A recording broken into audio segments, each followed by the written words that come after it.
सारिਆਂ ਨੂੰ प्यार भरी सत श्री अकाल।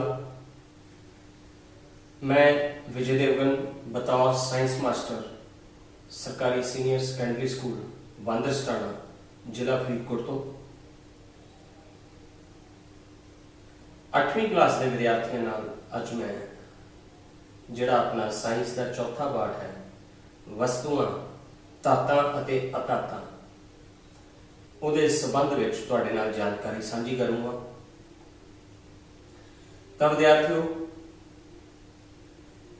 वस्तुआं अपने आस पास अपने रोजाना जीवन में आपां नूं बहुत सारिया दिखाई दिंदियां।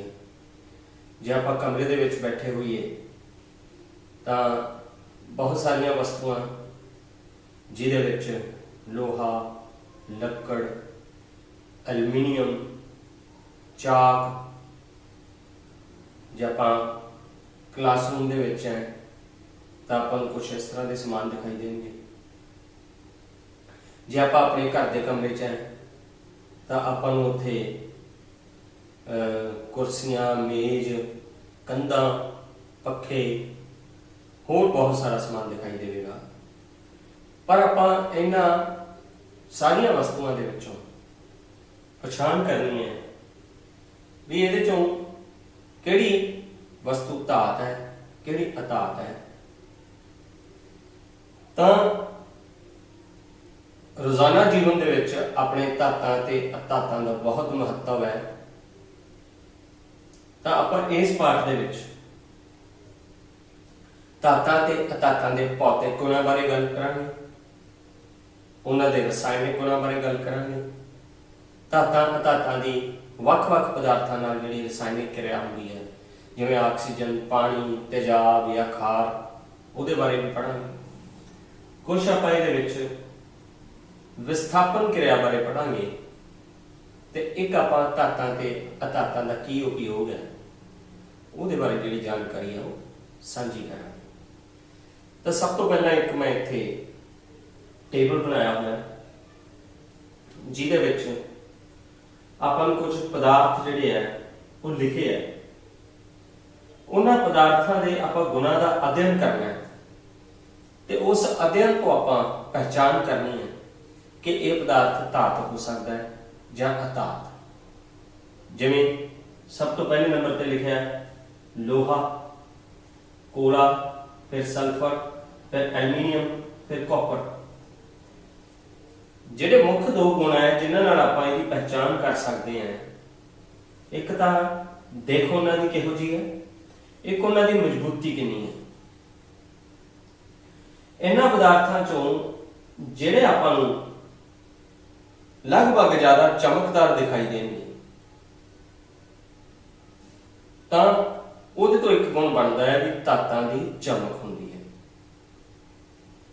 कुछ इहो जिहे पदार्थ दिसणगे जिन्हां दी चमक नहीं हुंदी, जिवें कोला ते सल्फर इहदी चमक नहीं हैगी, जबकि लोहा, एल्यूमीनियम ते कॉपर इहदी चमक हैगी है। तो यह आपां एक गुण उसका धातां ते अधातां दा जिहड़ा भौतिक गुण के आधार पर भी आप उसका अंतर दस सकते हैं। इस तरह गल हैगी मजबूती, जिस विच मजबूती ज्यादा होवे वो धात है ते जिन्हां विच मजबूती घट होवे वो अधात है। तो लोहा, एल्यूमीनियम ते कॉपर इन्हां विच मजबूती वध है, जबकि कोला ते सल्फर जिहड़े है ये इन्ने मजबूत नहीं। कोले नूं जे हथौड़ी नाल कुट्टिया जाए तो वह टुट जाता है, जबकि लोहा, एल्यूमीनियम ते कॉपर नहीं टुटते हथौड़ी नाल। तो इत्थों आप एक धातां ते धातां दा एक अंतर होर कढ सकते हैं कि धातां मजबूत हुंदियां ते अधातां दी घट मजबूती हुंदी है। इस तरह पहला आप अंतर देखा सी कि धातां दी चमक हुंदी है ते अधातां दी चमक नहीं हुंदी।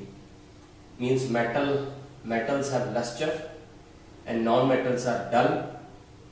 Metals have high strength, non-metals they have less strength. तो आप इस पाठ दे विच कुछ क्रियावां भी करांगे जिन्हां क्रियावां नाल आपां ये देखांगे कि ये वाला अपना जिहड़ा कोई पदार्थ आपां किसी क्रिया विच वरत रहे हैं वो धात है या अधात है। ਸੋ ਸਭ ਤੋਂ ਪਹਿਲਾਂ ਆਪਾਂ ਸੰਬੰਧਿਤ ਜਿਹੜੀ ਕਿਰਿਆਵਾਂ ਹੈ ਉਹਨਾਂ ਦੀ ਮੈਂ ਇੱਕ ਸੂਚੀ ਇੱਥੇ ਲਿਖੀ ਹੈ, ਜਿਹੜੀਆਂ ਕਿਰਿਆਵਾਂ ਆਪਾਂ ਆਪਣੀ ਕਿਤਾਬ ਵਿੱਚੋਂ ਕਰਨੀਆਂ। ਇਸ ਪਾਠ ਦੇ ਵਿੱਚ ਆਪਣੇ ਕੋਲੇ 8 ਕਿਰਿਆਵਾਂ ਹੈ ਤੇ ਆਪਾਂ ਕੋਸ਼ਿਸ਼ ਕਰਾਂਗੇ ਕਿ ਸਾਰੀਆਂ ਦੀਆਂ ਸਾਰੀਆਂ ਕਿਰਿਆਵਾਂ ਜਿਹੜੀਆਂ ਹੈਗੀਆਂ ਇਸ ਵਿੱਚ ਪੂਰੀਆਂ ਕੀਤੀਆਂ ਜਾਣ। ਸਭ ਤੋਂ ਪਹਿਲੀ ਕਿਰਿਆ ਕੁਟੀਨ ਯੋਗਤਾ ਦੀ ਪਰਖ। ਧਾਤਾਂ ਤੇ ਅਧਾਤਾਂ ਦੇ ਭੌਤਿਕ ਗੁਣਾਂ ਨੂੰ ਸਿੱਧ ਕਰਨ ਦੇ ਲਈ ਆਪਾਂ ਸਭ ਤੋਂ ਪਹਿਲੇ ਇੱਕ ਕਿਰਿਆ ਕਰਾਂਗੇ ਇਸ ਪਾਠ ਦੀ। ਉਸ ਕਿਰਿਆ ਦੇ ਵਿੱਚ ਆਪਾਂ ਕੁਟੀਨ ਯੋਗਤਾ ਦੀ ਪਰਖ ਕਰਨੀ ਹੈ।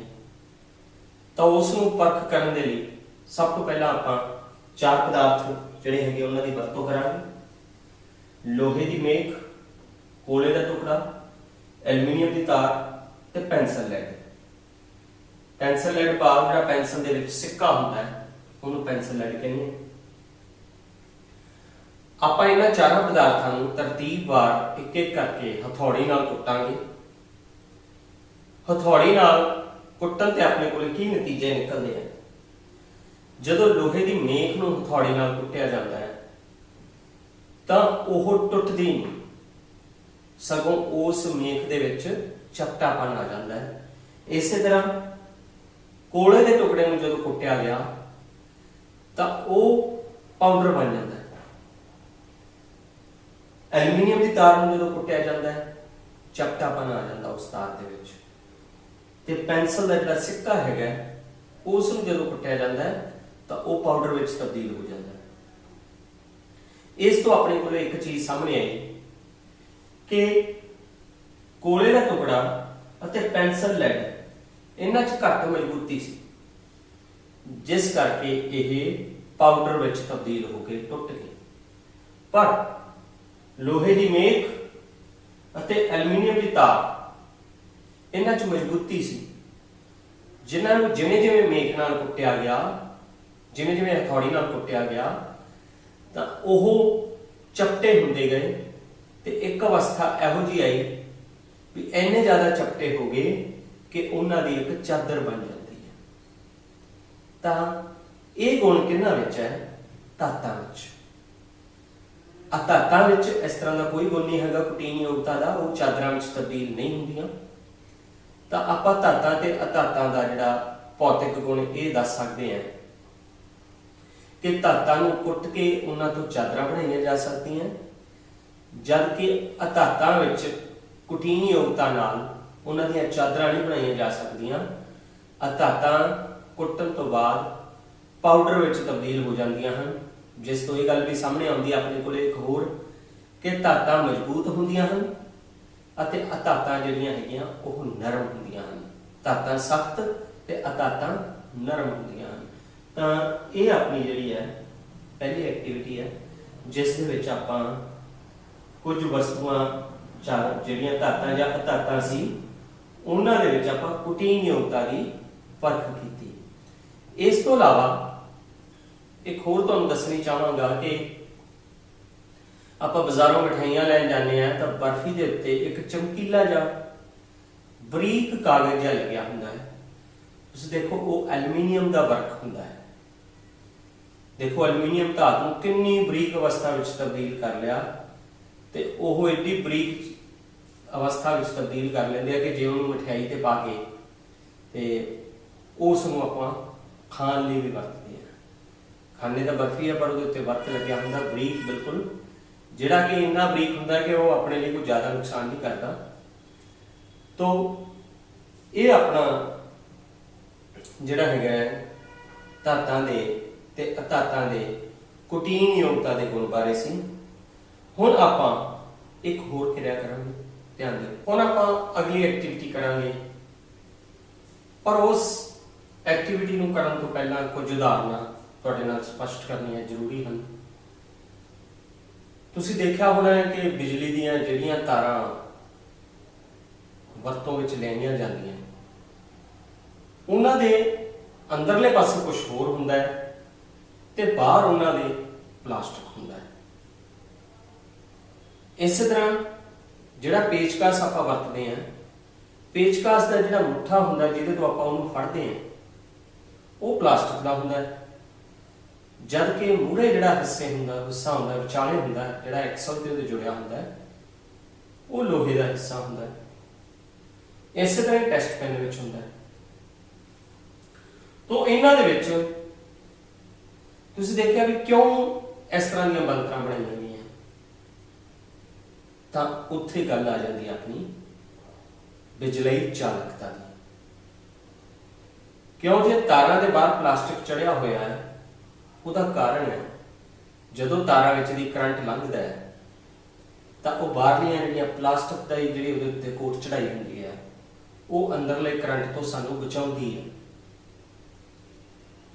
नहीं तां वो एडा खतरनाक करंट है भी उहदे नाल मौत भी हो सकती है किसी की।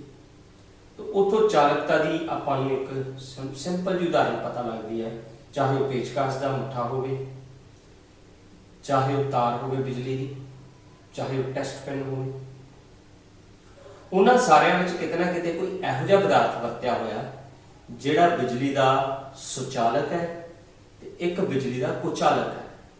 कुचालक ओह जिस विच दी बिजली नहीं लंघ सकती, सुचालक ओह जिस विच दी बिजली लंघ सकती है। तो इस किरिया की परख दे लई आपां लगभग 4 आइटम्स जिहड़ियां लवांगे। इस विच आपां नूं 4 चीज़ां इहदे विच चाहीदियां। एक तां लोहे की मेख, एक कोले का टुकड़ा, एक आपां नूं सल्फर चाहिदा ते एक कॉपर की तार चाहिदी है। आपां इस तरह की बनतर बनावांगे कि समान इस तरह रखांगे कि एक सैल दे नाल आपां उहदे नाल तार जोड़ के एक बल्ब लावांगे, बल्ब तो एक तार अलग कढ लांगे ते सैल दे दूसरे पासे तो भी एक तार जिहड़ी हैगी है वैल्ड करके उहदे दोनों पासे उहदे टांके ला के इस तरह की आपां एक बनतर बनावांगे। जिहड़ी थल्ले खाली थां छड्डी है, 2 तारां दे खुले सिरे छड्डे है, इन्हां दा भाव है इन्हां थावां ते आपां एक एक करके आह वाले पदार्थ लावांगे जिहड़े आपां इस किरिया विच वरतने। जदों आपां इस किरिया विच लोहे की मेख लाई तां बल्ब जग पिया, जिस तो ये पता लग गया कि लोहे की मेख जिहड़ी है या लोहा है वो बिजली का सुचालक है। इस तरह जदों इस बनतर दे विच आपां कोले का टुकड़ा लाया, कोले के टुकड़े नाल दोने तारां जिहड़े खुले सिरे जोड़े तां बल्ब नहीं जलिया, जिस तो ये पता लग गया कि जिहड़ा कोला है वो बिजली का कुचालक है, बैड कंडक्टर ऑफ इलैक्ट्रिसिटी। लोहे की मेख जिहड़ी सीगी, आयरन नेल जिहड़ी सी, that was good conductor of electricity. इस तरह अपनी प्रयोगशाला विच सल्फर पाउडर पिया हुंदा है, थोड़ा जिहा सल्फर पाउडर या उसकी कोई डली जिहड़ी हैगी है वो लैके आपां दोने सिरे उहदे नाल जोड़ांगे, आपां देखांगे बल्ब नहीं जगेगा। तां इस तो आपां नूं पता लग गया भी सल्फर भी जिहड़ा हैगा वो बिजली का कुचालक है। इस तरह कॉपर की तार आपां लावांगे, कॉपर की तार के दोनों सिरे जिहड़े छिले होने चाहिए ते उहनूं तो रफ कीता होना चाहिए ते उस तार नूं आपां इन्हां दोनों सिरिਆਂ नाल तार दे सिरे जोड़ दांगे। आपां देखांगे कि जिहड़ा बल्ब है वो जग पेगा, जिस तो ये पता लग गया कि कॉपर की तार जिहड़ी है वो भी बिजली की सुचालक है। तो इस किरिया दे विचों अपने कोले की निकल के सामने आया कि कुछ पदार्थ बिजली के सुचालक है ते कुछ पदार्थ बिजली के कुचालक है। तुहानूं दसना चाहांगा लोहा ते कॉपर ये दोनों धातां है। तो इस तो अपने कोले सामने आ गया कि धातां बिजली दियां सुचालक होंदियां। इस तरह जिहड़ा कोला है, कोले विच कार्बन हुंदी है, सल्फर, यह कार्बन ते सल्फर ये दोनों अधातां हन, नॉन मैटल है। तो जिस तो ये पता लग गया कि अधातां जिहड़ियां बिजली दियां कुचालक हुंदियां हन। पर इत्थे तुहानूं एक होर जरूरी गल दसनी इत्थे मैं जरूरी समझदा है, वो ये है कि एक अधात इहो जी है जिहड़ी बिजली की बहुत वधिया चालक है। वो कार्बन का एक रूप है, उन्होंने कहने आपां ग्रेफाइट। ग्रेफाइट जिहड़ी है बेशक वो अधात है ਕਾਰਬਨ ਤੋਂ ਬਣੀ ਹੈ